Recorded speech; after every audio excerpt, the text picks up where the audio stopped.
I'm Steve Donovan, the Director of Alumni Relations at Trinity, and it's my pleasure to welcome you to another virtual event highlighting the accomplishment of our remarkable alumni body. The college has only played a small role in this particular event, and all credit goes to the Trinity Club of Hartford, or the TCOH as we know them. I want to say a little bit about them and turn the program over to another talented alum who will moderate this evening's conversation. But first, I wanted to take a moment to acknowledge the tragic loss of one of our students last Friday. Jillian Haggerty was a member of the class of 2024, whose remarkable life was taken way too early by a hit-and-run driver right outside my window here, actually on New Britain Avenue. Two other students were also injured, one seriously. These have been somber days on the campus for sure. And as you would imagine, the community has come together to support each other and her family and friends in ways that fellow Bantams do. So we thought it would be appropriate tonight to just take a moment of silence and honor Jillian's magnetic influence on all who knew her.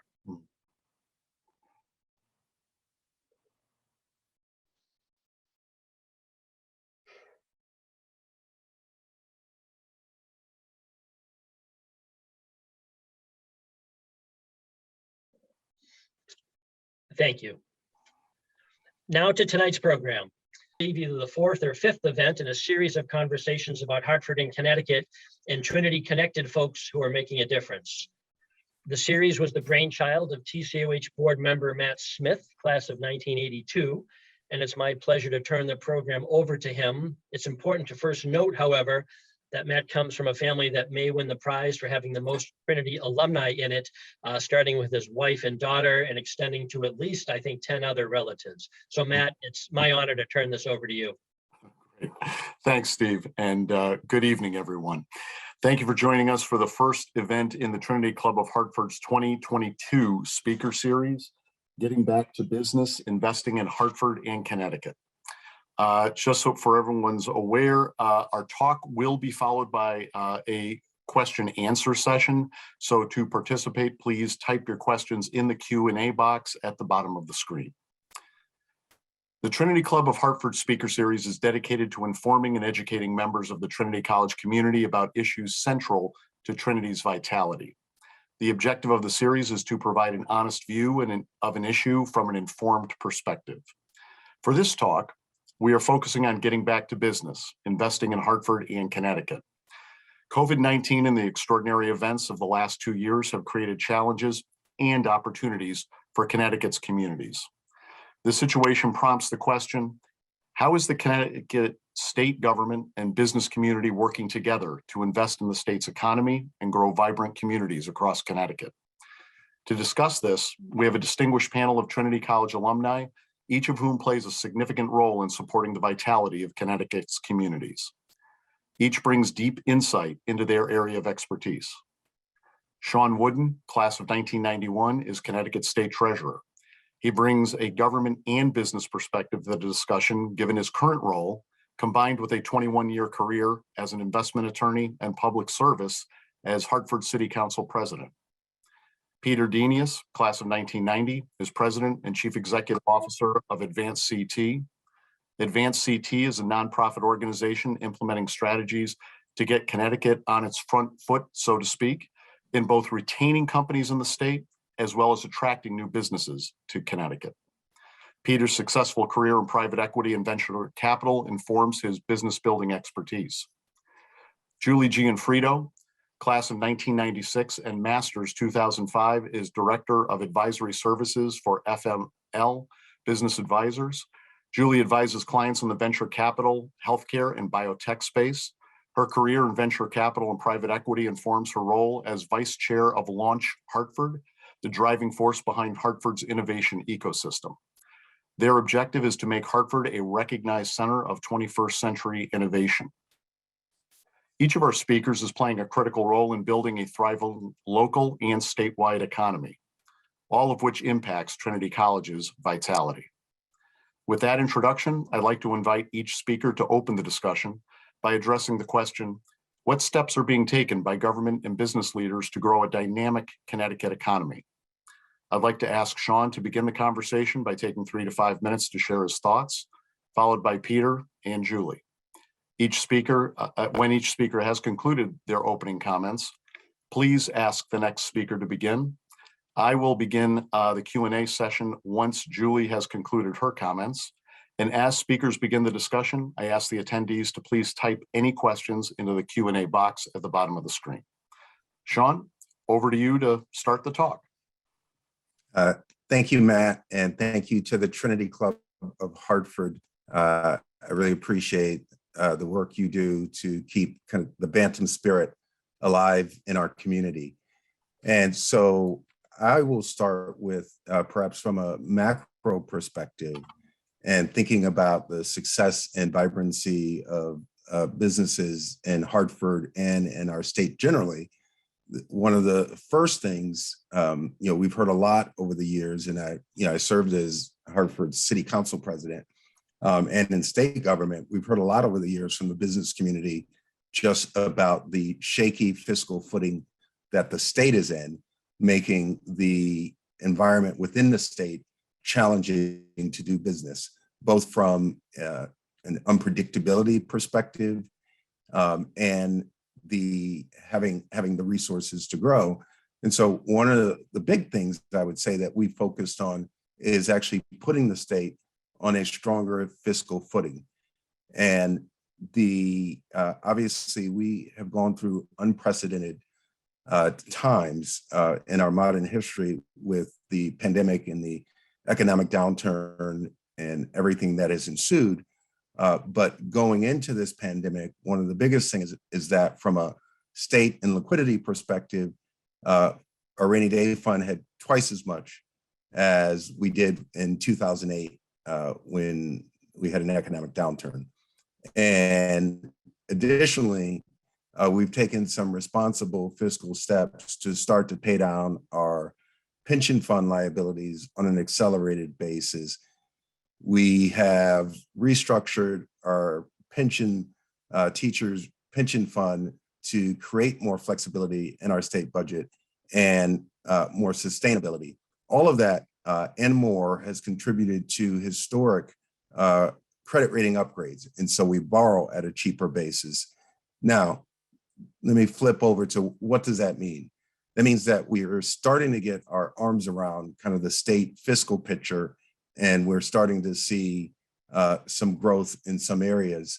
It also means critically that we're able to look at investments, right? Making smart investments either through operating dollars or through borrowing and using our bonding authority. During the pandemic, one of the things, the mission number one was survival. And we all know we lost a number of businesses, not just in the Hartford community, but throughout the state. But the state, through state resources, as well as federal resources, tried to provide supports, grants and loans to businesses to actually make it through the pandemic. Now that we're beginning to reopen, it's looking at policies and additional support on the ground for our business community.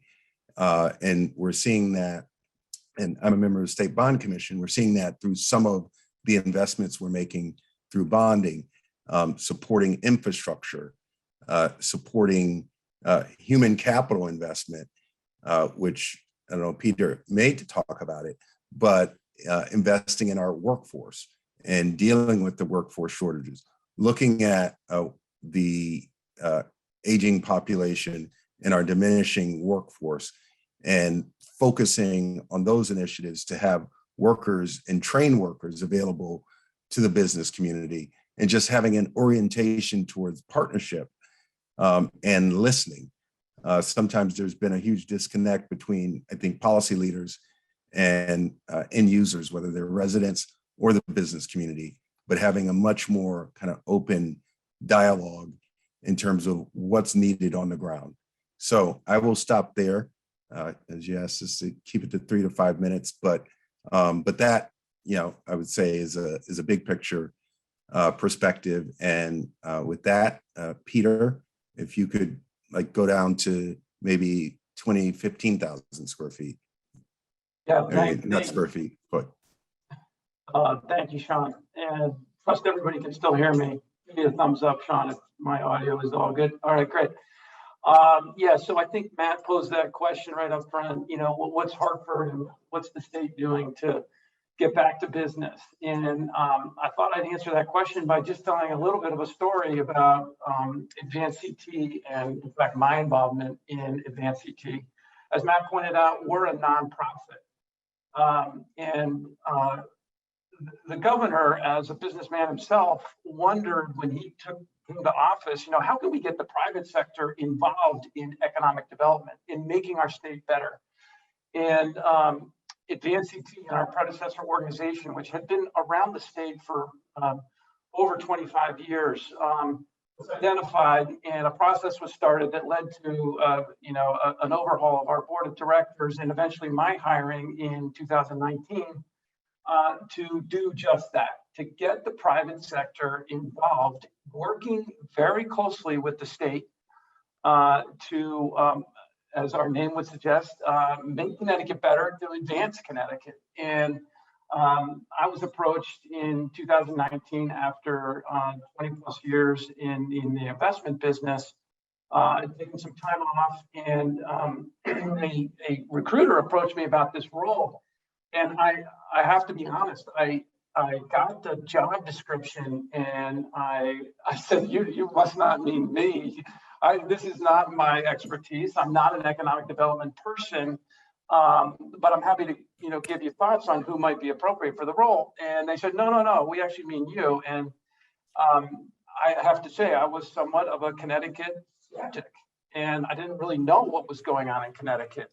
I didn't sort of have a good feeling about it, and so it sort of felt like a heavy lift. And long story short, I won't go through all the blow by blow, but I got into a conversation with the governor, with his economic development team, and our board of directors, who's absolutely incredible, including Indra Nooyi, the former CEO at Pepsi, Jim Lurie, the current CEO of Stanley Black & Decker, Adam Norwood, Jeff Sonnenfeld. I mean, a real who's who of Connecticut businesses, and really the leadership, private sector leadership, who had accepted an invitation to be on our board of directors. And I said, well, hang on a second, maybe there's something going on here. And I became convinced that there was a real opportunity to make a difference, basically. And I was at a good point in my life where I did want to kind of give back. I wanted to find a way to take my talent and channel it in a whole new capacity. And so I signed up. That was 2019. 6 months later, we hit a wall with COVID. Everything went on hold, and we got very involved in helping the state navigate COVID. But really, for the last year and a half, it's been back to the day job of, as Matt prefaced in my bio, helping the state keep companies here, helping them grow and attract new businesses to the state. And as you might imagine, that involves a lot of coordination and a lot of syncing up with our partners at the Department of Community and Economic Development, headed by David Lehman. Also somebody out of the private sector who brings a similar sense of urgency and a real kind of practical commercial approach. And obviously the governor, Shawn, and many others across the state on the public side.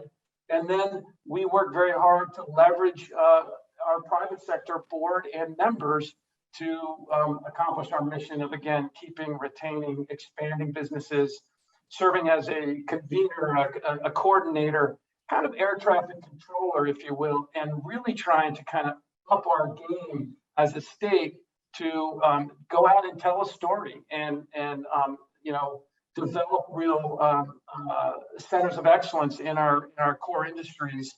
And that, I think, is number one. If I had to answer Matt's question on what's the state doing to kind of get business going here in the state, we are a case in point. And I thought that would be a logical place to start. There is much, much more to talk about in terms of what the state itself is doing, and we in partnership with them. I'll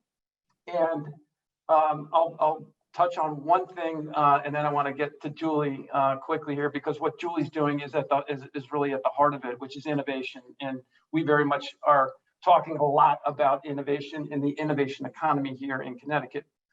But before we go there, I'll just say that one of the first things we did when I came on board was to work with the governor and his team. We representing the private sector, obviously David Lehman and the governor representing the public sector. We developed an economic development strategy. And that sort of sounds kind of obvious, like, you know, let's go execute a strategy, right? Well, of course, we had to kind of create one and revisit old assumptions and look at our strengths. And we did a very, very thorough and careful and spent a lot of money and a lot of time figuring out how to do this. Many, many stakeholders involved.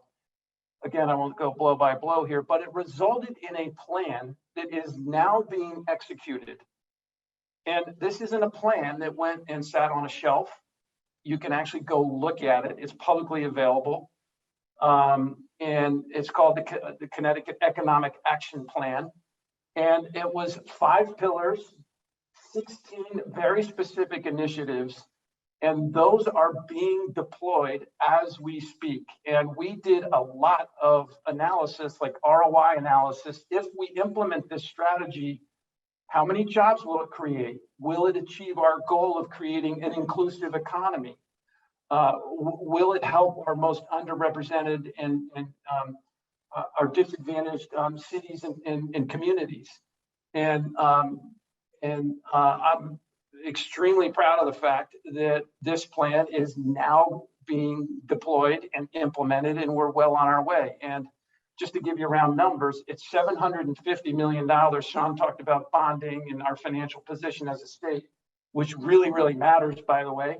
If you were a company, would you come to a state that is staring at, you know, the deep abyss and is running, you know, running red, if you will, in terms of budgets?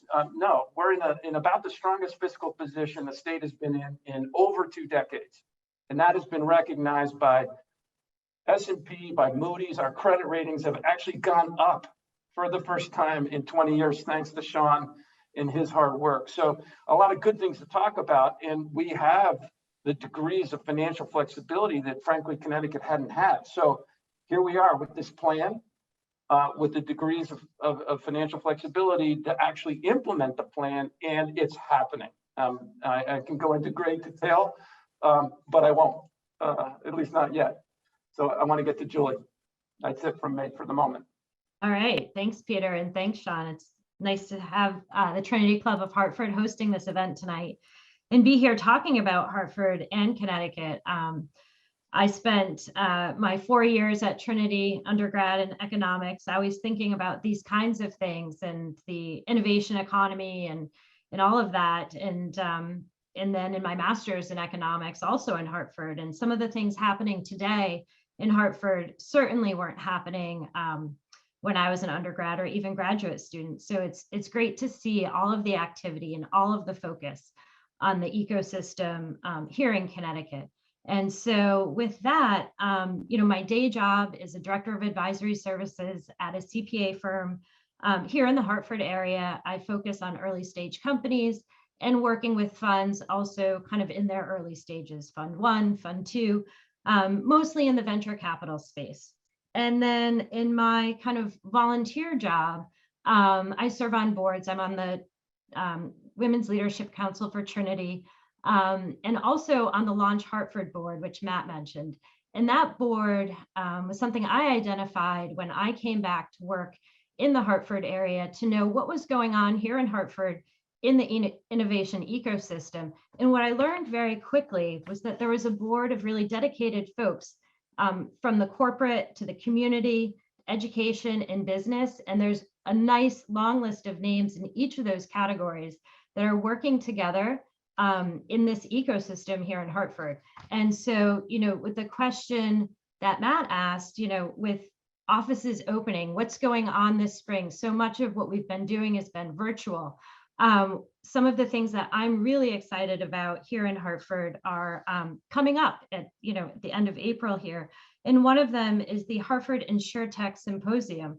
And so Launch Hartford partnered with the local group InsurTech Hartford, which is one of our collaborators. And we're bringing new startups and investors to Hartford. And so we've got 45 startups coming. We've got partnerships with groups from all over. So InsurTech Israel, InsurTech New York, a global InsurTech accelerator out of Iowa, Plug and Play, Matter Health. I mean, these are all folks coming to Hartford. And then you've even got InsurTech Munich, and those folks will be matched with investors in the space. And so you've got big investors like Sandbox, and I come from a healthcare VC background, so these names mean a lot to me, and they are great folks to have coming to Hartford. You've got other venture capital groups participating in this event, and so that's really kind of here at the ground level in collaboration here in Hartford. And then another one coming is the Health Equity Accelerator, and so that's a partnership between Hartford Healthcare and Trinity, which I'm super excited about. And in that sense, you've got it's a med tech focus, digital health, and you've got Trinity involved, and they're matching students, and those students will be interns with 5 startup companies. So there's so much going on here on the ground. And then, a little bit more broadly, we've got Connecticut funding companies here in Hartford, and then out throughout Connecticut. So some of the companies I see in my day job are being funded by Connecticut Innovations, by other groups here in Connecticut, angel investors. And so this ecosystem that we have today is really just launching, can we say? And maybe 15, 20 years ago, we didn't have these capabilities. My prior career was in New York, Boston, and other ecosystems that are far more developed.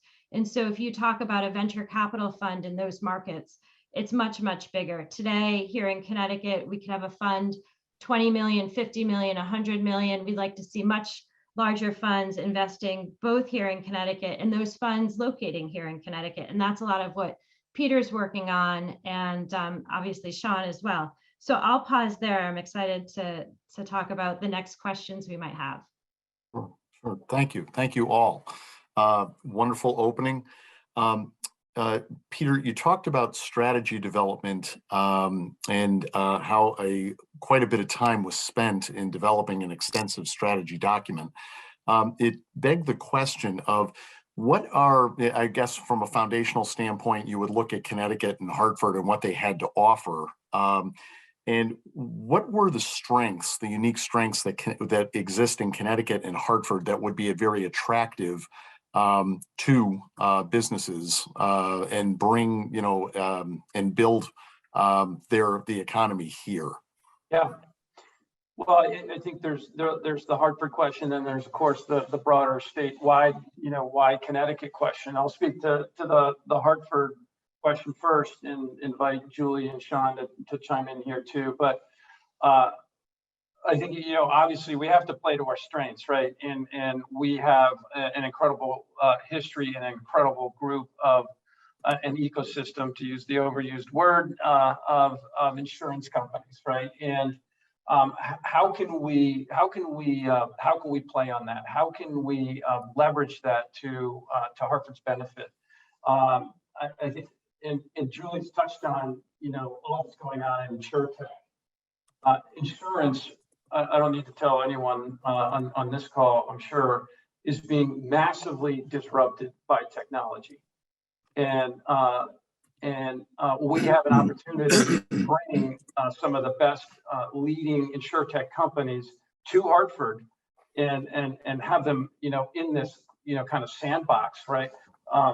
And connecting them with these insurance companies, and obviously providing enormous value to those companies, as well as we trust to the insurance companies. So playing to our strengths, I'd say, is number one. Insurance, Connecticut and Hartford specifically also has an incredibly strong healthcare system led by Hartford Healthcare.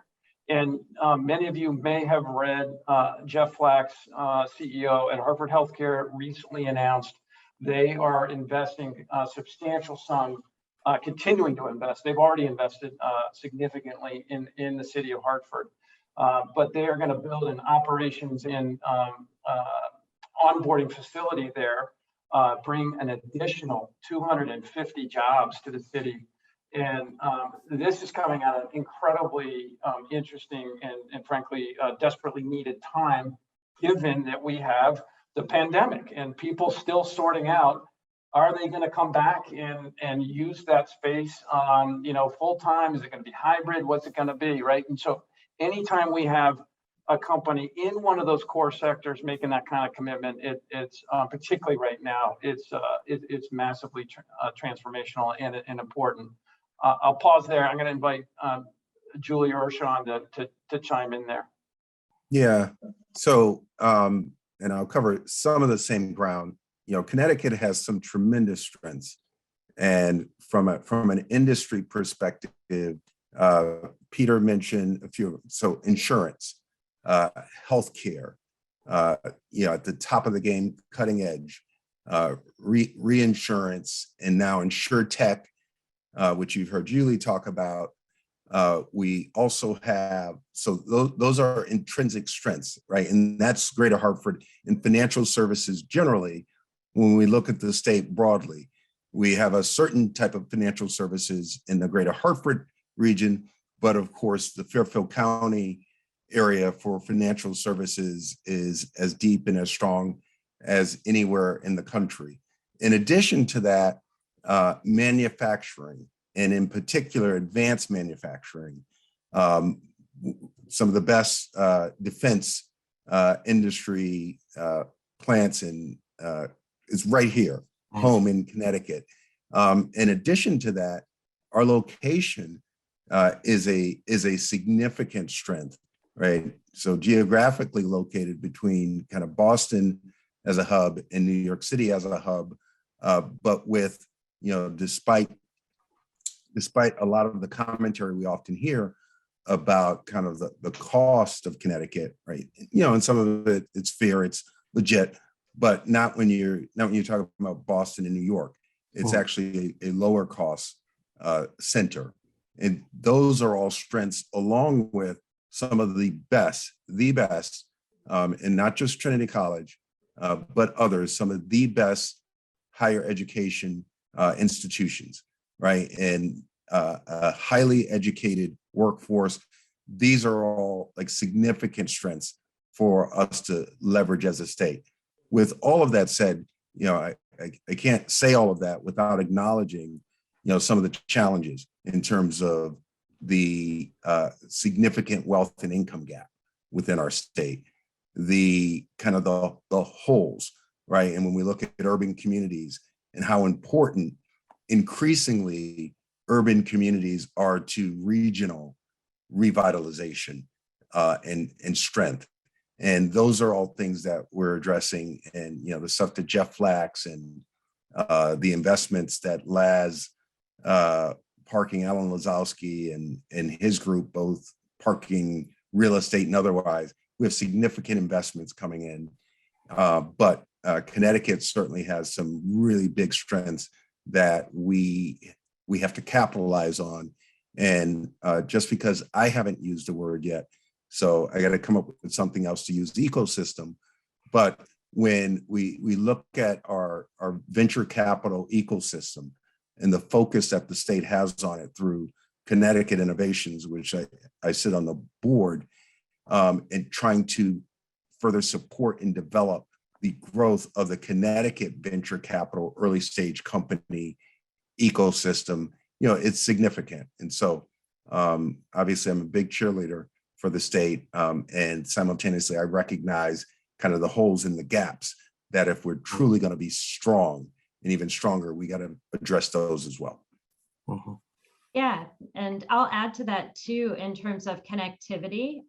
So with Launch, our 4 areas of focus and you guys have mentioned them, are InsurTech, MedTech, advanced manufacturing, and placemaking here in Connecticut. So, and in Hartford. So that's retail, restaurant, and then the business community.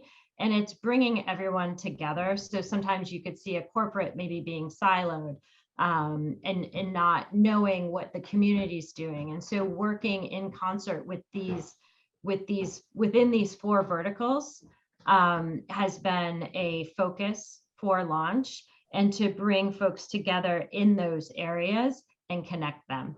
And also, as you mentioned, Connecticut being lower cost, access to Boston and New York, a great place to live, and highlighting those things when we have early stage companies looking for somewhere to locate. What are the highlights? Is there a good labor force in that industry? Well, of course there is. We've got great training here in Connecticut and great education. And so making those connections is part of what we're doing at Launch. Okay, wonderful. The questions are starting to come in. Lauren Nelson basically asks, there are some challenges with the affordability of housing, crime rate. What is being done to help address those issues so those don't dissuade companies from coming into Connecticut? Yeah. So those are, oh, go ahead, Peter. No, you start.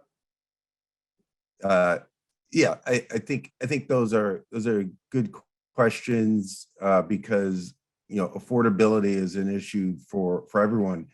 And one of the interesting things is that we've had a housing boom in terms of prices, and that's typically looked at as a good thing or a positive sign in terms of the strength of communities, but it's actually exacerbated the affordability issue. And so I believe we need to make a much more significant and robust investment as a state into what I will call workforce housing, which is different from, sometimes what people think of as affordable housing.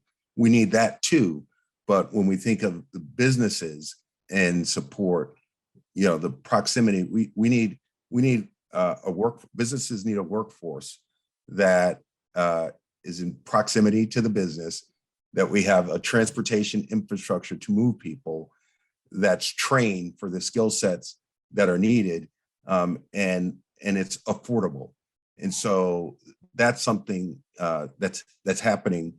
As an investor, I've actually made a significant investment into managers focused on multifamily workforce housing.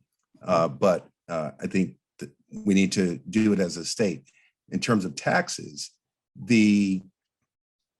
I think in recent years we've done a good job, right, in a state that basically for 7 decades, close to, neglected a number of our pension fund liabilities, and quite frankly was irresponsible and built up. We've changed that trajectory over the past few years in terms of what we're doing.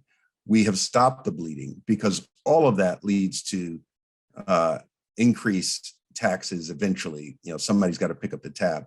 But the work that we've done has actually stabilized, and we're not seeing kind of spikes in increased taxes. And at the same time, we are seeing significant critical investments in things that will pay off in the long term. And you mentioned crime. And I don't say this to diminish what we need to do in the state about it, but I do say it to level set.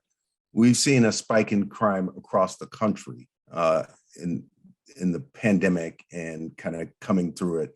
And it is a real challenge, and it's multifaceted, lots of reasons for that. With that said, as a state, we are making the investments into supporting law enforcement. There are a lot of retirements, right? A lot of retirements happening through state government, a lot of retirements happening in the public sector workforce. As the president of the National Association of State Treasurers, one of my top priorities is actually focusing on that nationally, what's happening, and replenishing the workforce, and that's only exacerbated in Connecticut because of some benefits that are going to change this year. That's impacted our state police, and it's impacting other parts of our police workforce. But investments are being made, classes are being trained. In addition to that, investments are being made in other aspects. And I think we need a two-pronged approach, right? There's enforcement, but ultimately we don't have enough officers in law enforcement to deal with crime, and we've got to get to the other side and make more investments in the areas that reduce the incidence of crime. And so that's happening to some extent, but I think we need to continue with a robust two-prong approach. Mm-hmm. Okay. I'll just add, I don't want to over-answer this question, but I want to add, because there are some specifics here that I think are worth mentioning. And on the original question of affordable housing, as Shawn rightly points out, it's a national problem. It's certainly a problem here in Connecticut. I mentioned this economic development plan that we created a couple of years ago that is now being rolled out. In fact, today, the governor announced $43 million being distributed to 12 different communities across the state, including Hartford, 3 in the Hartford region, that equates to just under $10 million. Much of that, the vast majority of it, I would say 80 or 90% of that is targeted at housing and catalyzing housing in general, and of course, as part of that, affordable housing. And the state is not underwriting, 100% of these projects. They are playing a role in the financing and requiring, in fact, to qualify and get this state funding, requiring that the private sector match at least 4 to 1. So the total investment is, order of magnitude, $41 million just for the city of Hartford, and obviously, 4x for the total across those 12 communities. Again, this was all publicly announced by the governor, and a large portion of this is tied to affordable housing. It is a problem. I think the governor recognizes it, and we are trying. The state team Connecticut, as we call it, is trying to plant seeds, if you will, to spur additional private investment, because of course the state has limited resources, and Shawn knows better than anyone on this call. What can the state do? It's work closely back to this whole kind of working with the private sector concept.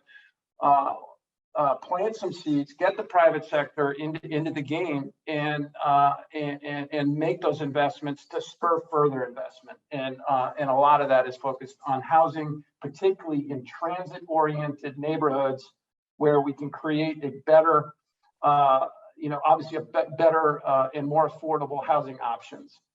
So it's a problem. I think, in fairness to the governor, he recognizes it, and we have real money announced today, the first of 2 installments, with another 40 or 50 million to follow, already rolled out, and eventually will be flowing into these communities, including 3 in the Hartford region, and 1 right in the downtown Hartford. Wow. Okay. Wonderful. We have another question from Chris Smith. What are the reasons you hear for why a company decides not to further invest in Connecticut or set up operations in Connecticut? Yeah, again, I'll start, and because this is kind of like what we do every day. First of all, and I know there's another question in the chat about wins, and I'm eager to talk about wins, but we don't always win. And I would start by saying, we're not trying to sell ourselves to everybody. We don't have a value proposition for a lot of companies in a lot of sectors. If it's high energy cost, if it's high labor cost, in terms of inputs, we're probably not going to win.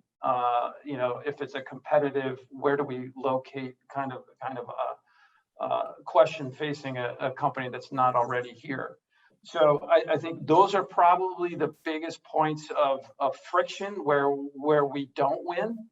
High energy cost, high labor cost. Obviously, we're in the Northeast. We've got high energy costs and we've got high labor costs. That's just the nature of kind of where we are, again, in the Northeast.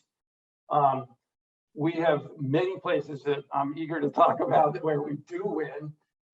Julie's touched on a bunch of them. One we haven't touched on is life sciences. She actually did mention med tech, but if you all aren't familiar with what is going on in New Haven in life sciences, it's truly transformational. We've got a brand new building that is being built, 101 College, and it's already leased up. It's not even, it's a bunch of steel right now. It's already fully leased, and the developer's thinking about building another building. The Yale ecosystem in life sciences is incredibly strong. And again, here I am onto the wins, not onto the losses, but we do lose. We're not trying to go out and sell, our value proposition to everybody. And that's, again, where our job is to really be disciplined about that and not chase every opportunity, and just know what we have a shot at and then really lean in on those. Mhm. And I think there are two pieces to that. I think there's a very different answer to that question 5 years ago than today.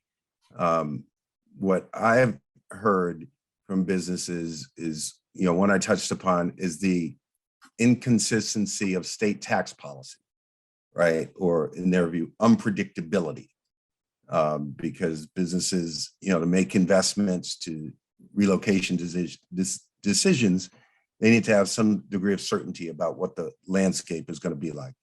I believe that has changed dramatically. Another issue has been a workforce, and in particular, places where young professionals want to be.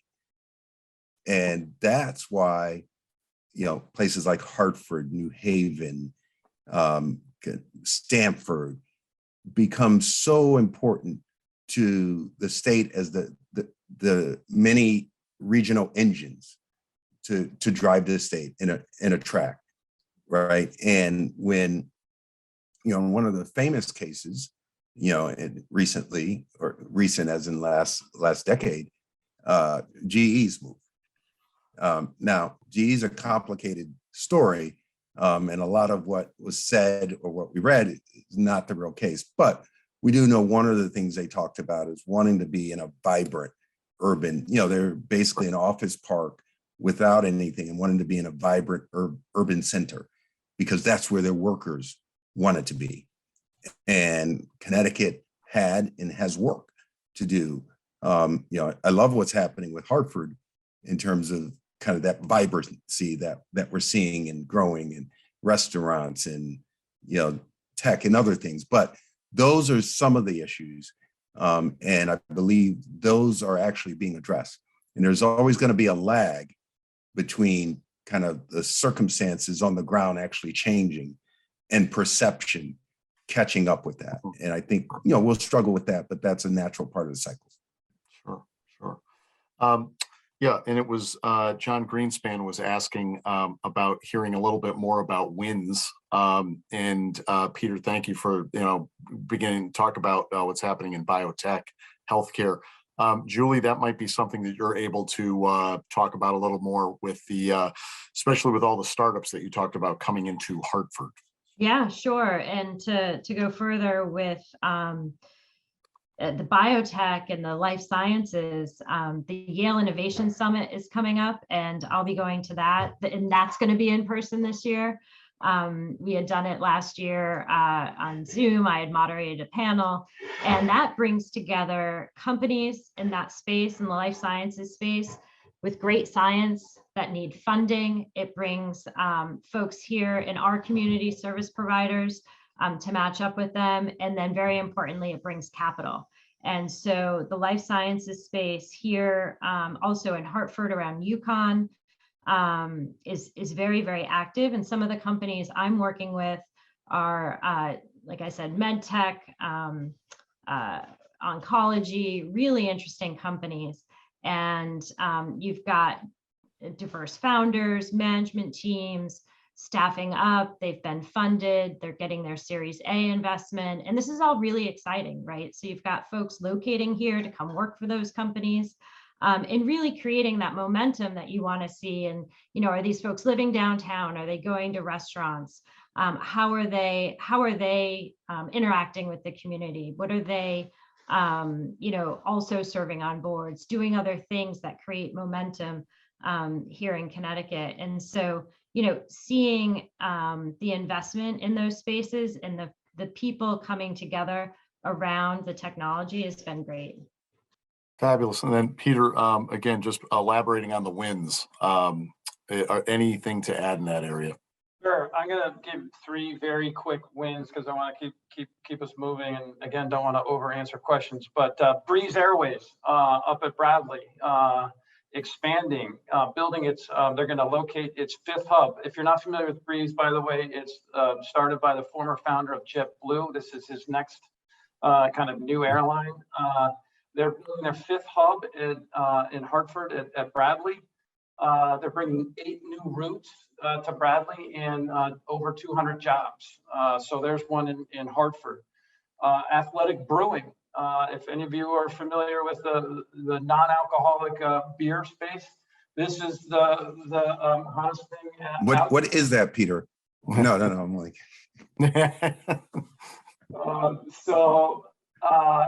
Really cool company. If you haven't tried it, I encourage you to, but they decided to expand in Milford, originally headquartered in Stratford, I believe, and they're building a brand new facility, gleaning new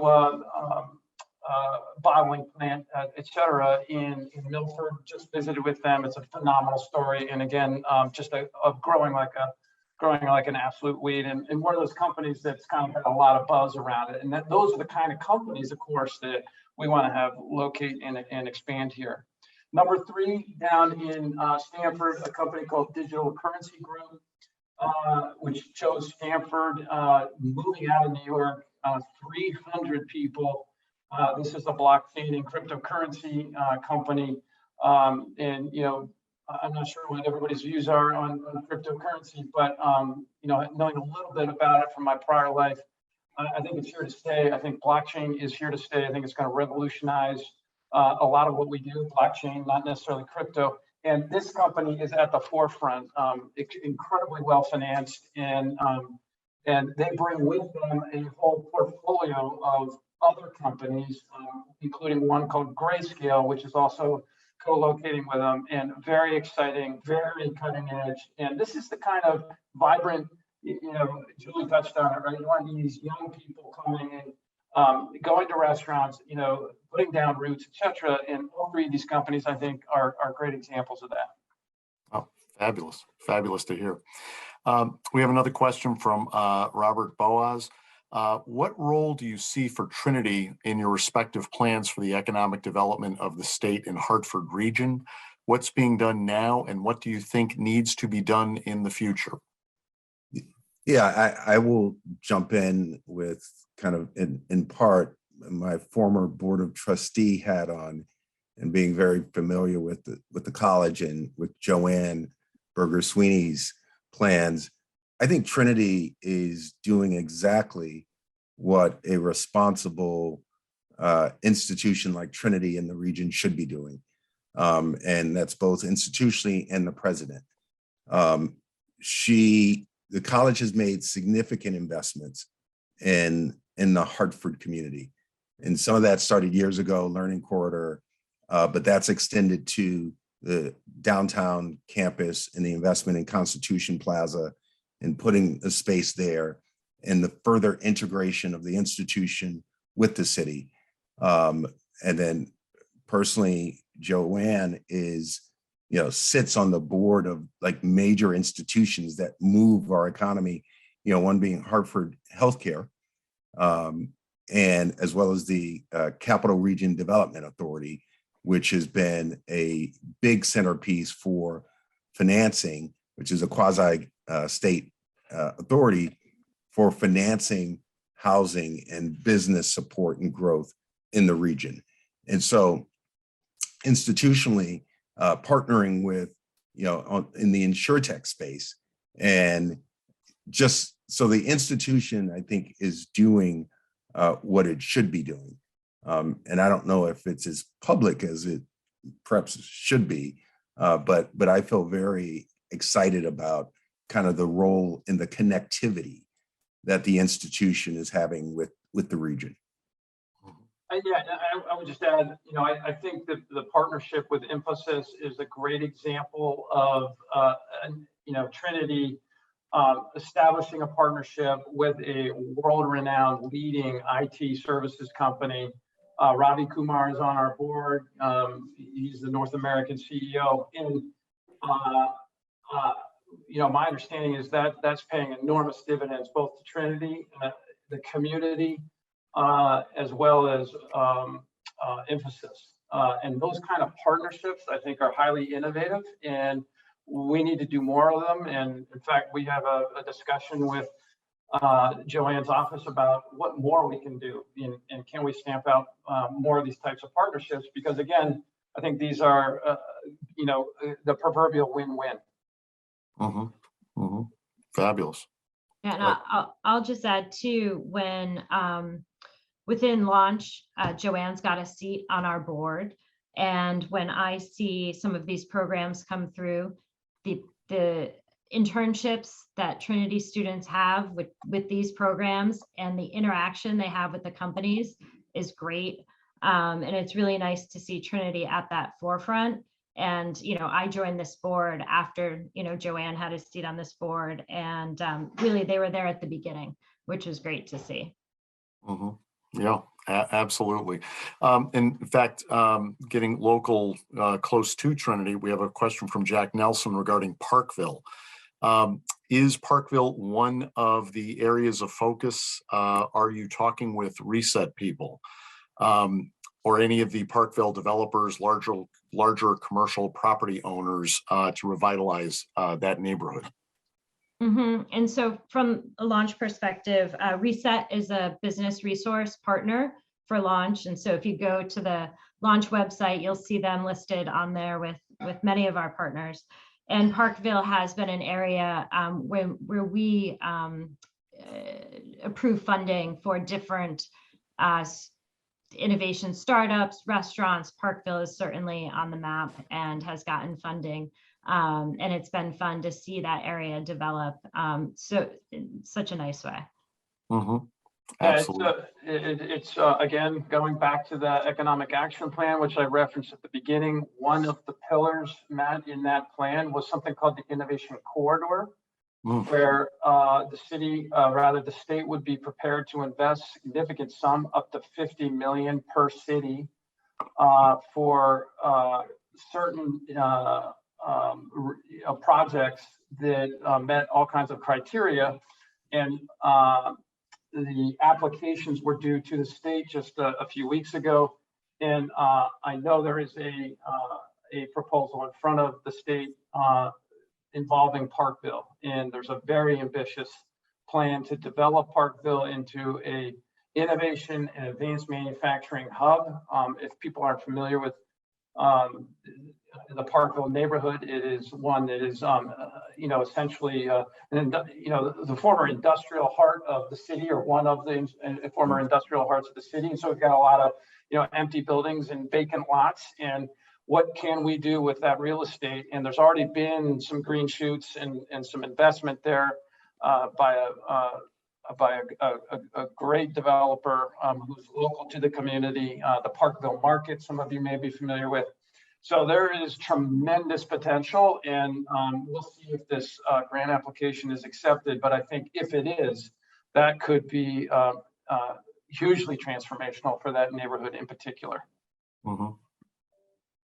Oh, fabulous. We are getting close to 8 o'clock, but one of the things I did just want to have each of you close out with was, clearly a lot of wonderful things are happening in the process of happening. Any things that can be learned from previous experience, pitfalls to avoid, or any good lessons learned for us to keep in mind as we continue to build a vibrant Connecticut? Yeah, I'll jump in and to say, one, we have to keep equity and inclusiveness, I think, at the forefront of our policy making and thinking. And, and I would just say that broadly, right? Just because, I touched upon it earlier, that disconnect in some of those significant gaps. And, from my perspective and from research, they're not just gaps that you feel bad about, or I think people should, but they constrain us economically. And so closing those gaps increases how strong we are. And just to give you one data point, the 2019 McKinsey study said that the cost of kind of the racial economic disparities and the gaps nationally is basically, if we close that over the next 10 years, we can increase GDP by 1 to 1.5 trillion, or 4 to 6 points. So this is significant. Citigroup came out with a similar study or similar results in 2020. This is real.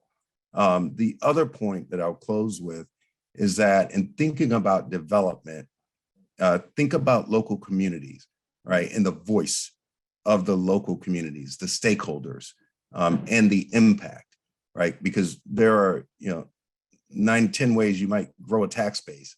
One rips a community apart, and another can bring a community together. And we see, and I'll just mention two things when we look at, 84 and how that was built through the city and kind of carved up north and south. And we're now still dealing with kind of the aftermath of that impact. When you look at the cutting off our riverfront based on kind of highway development, and how it just, if we had freer access, there's some other things we need to shore up the river to actually develop on it. But those types of things of not thinking long term and thinking out of convenience.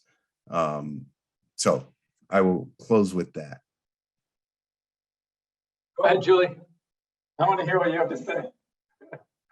All right. So, I think some of that long-term impact is so important that Shawn noted. And in what I've seen in the innovation community is staying nimble, working with what you have today, and building on the progress that you make, whether it's in the verticals I mentioned or in the communities, and really focusing on that long-term impact.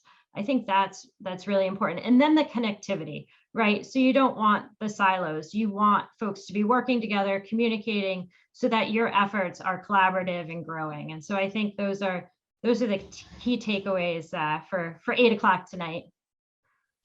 Good.